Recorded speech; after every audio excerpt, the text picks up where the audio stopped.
السلام عليكم، اهلا بكم معايا. انا امل حسين. تعالوا بقى نعمل مع بعض النهارده اشهر اكله مصريه واسهل اكله ممكن تحضروها في الصيف. الاكله دي جميله جدا، بسيطه وخفيفه كده. يعني في الصيف ما بنحتاجش نطبخ كتير، وكمان ما بنحبش نقف في المطبخ كتير. شايفين بقى عامله رز مفلفل جدا، وحضرت كمان الملوخيه وفراخ بقى. هقول لكم على سر الطريقه اللي حمرتها بيها علشان تطلع باللون الجميل ده. وعملت كمان لسان العصفور وبتنجان مخلل، طعمه حلو قوي، هيعجبكم. ما تنسوش لايك للفيديو والاشتراك في القناة وتفعيل زر الجرس. حضرت حلة وهبدأ انزل فيها بمعلقة من السمنة، واول ما تسخن بنزل كده بالفراخ، بديها صدمة بس في الاول كده. الطريقة دي بتخلي الفراخ طعمها حلو جدا، بتنشف اي مية او اي سوائل فيها اللي بتعمل زفرة للفراخ. وطبعا غسلاها كويس جدا. لو عايزين طريقة بقى لغسل الفراخ عشان تطلع فل كده معاكم، ممكن اصورها لكم في فيديو، اكتبوا لي في كومنت تحت. شايفين بقى اول ما خدت صدمه بقلبها كده على الناحيه التانية.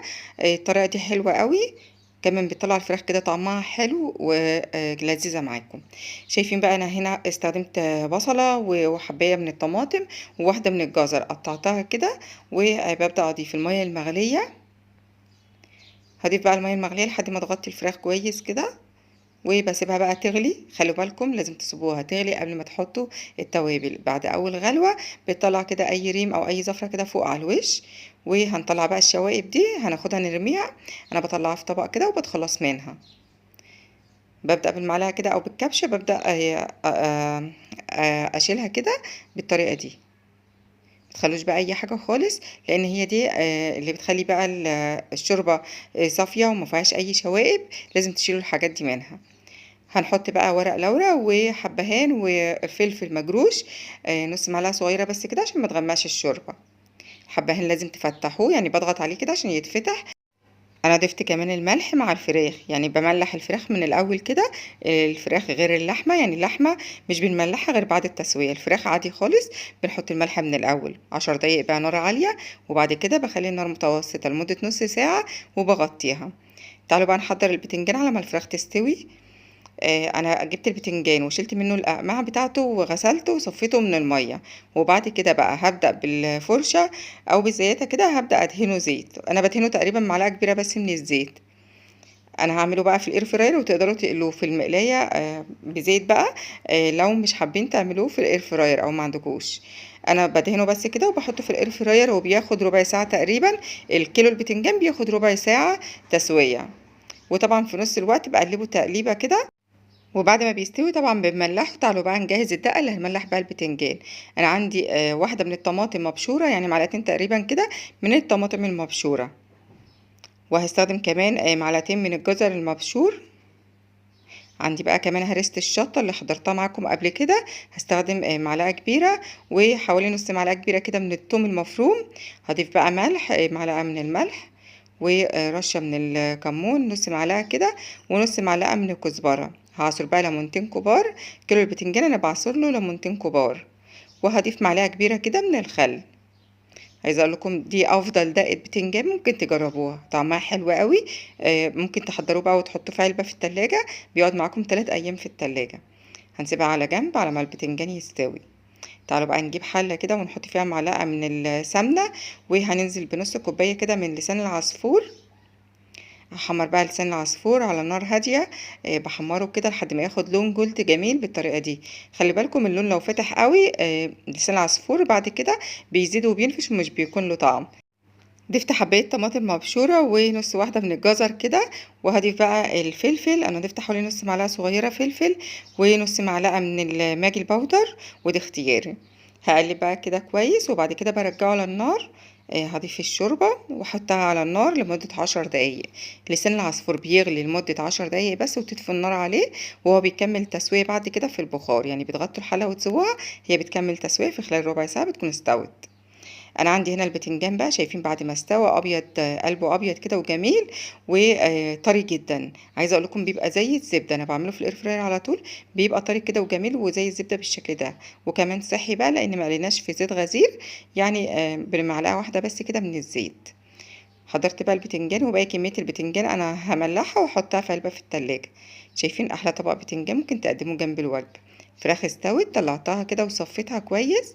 تعالوا بقى نحضر لها الخلطة السحرية اللي بتديها لون حلو. عندي معلقتين من معجون الطماطم او عصير طماطم مركز. هضيف عليه الملح وفلفل، نص معلقة صغيرة كده ملح، ونص معلقة من الفلفل، وحوالي نص معلقة صغيرة توم باودر، ونص معلقة بصل باودر، ونص معلقة من بودرة الماجي الباودر. ممكن تضيفوا كمان رشة من الزعتر، بتدي طعم حلو قوي للخلطة دي. هقلب كويس كده وباخدها. انا حطيت عليها كمان معلقة من صوص الباربيكيو بس هي ما اتصورتش معايا. هاخدها بقى كده وابدا ادهن الفراخ من ناحيتين بالطريقة دي. بدهن الفراخ كويس كده بالفرشة وبدهنها من ناحيتين. عايزه اقول لكم بقى اجمل خلطة ممكن تحضروها للفراخ. وبرش على الوش بقى كده نقطتين من الزيت على كل قطعة، وهدخلها في الاير فراير لمدة 20 دقيقة. عايزه اقول لكم احلى طريقه ممكن تحمروا بيها الفراخ. كمان ممكن تحضروها بنفس الطريقه كده وتدخلوها الفرن، هتاخد تقريبا ربع ساعه في الفرن. هنجيب بقى الملوخيه. انا عندي ملوخيه مجمده. حضرت الملوخيه كده وحطيت عليها شويه صغيره من الشوربه، وبعد كده زودوا. احنا بنفككها كده بالمضرب. المضرب بيسهل معاكم كده ان هي تتفك بسهوله. ضفت معلقه صغيره كده من الكزبره، كزبره مجففه المطحونه. وهضيف كمان معلقه صغيره من بودره الماجي، وده اختياري. تعالوا بقى نحضر الطشه. انا سبت الملوخيه على عين، والطشه بعملها على عين، على العين التانية على البوتاجاز. هنحط بقى معلقه كبيره من السمنه، معلقه من الثوم المفروم، ومعلقه من الكزبره. هنبدا بقى نقلب كده، واول الملوخيه ما تبدا في الغليان بتدفع عليها النار. شايفين لونها بقى جميل ازاي. وكمان التقليه هنا بدات تستوي معايا، او الطشه بتاعت الملوخيه. اول ما تاخد لون ذهبي وجلد كده جميل بروح طافيه النار عليها، وابدا اتش بيها الملوخيه. الملوخيه بقى بتعرفوا ان هي استوت بالطريقه دي. شايفين بتلم من الحروف كده زي القهوه. اول ما تبدا تقلب من الحروف كده بتدفع لها النار. خلوا بالكم الاستانلس كمان بيحتفظ بالحراره. بنزل بقى بالملوخيه، والملوخيه مش بتتغطى، هنزل بالطشه كده عليها. وبحط في الطاسه كمان شويه من الملوخيه، وانزل بيهم كده علشان اخد كل الطعم اللي في الطاسه. شايفين الملوخيه جاهزه معانا، ما تغطوهاش عشان ما تسقطش منكم. احلى قوام ملوخيه واحلى لون ممكن تحضروه. شايفين بقى جميله ازاي، لونها حلو قوي وطعمها جميل. جربوا الطريقه دي.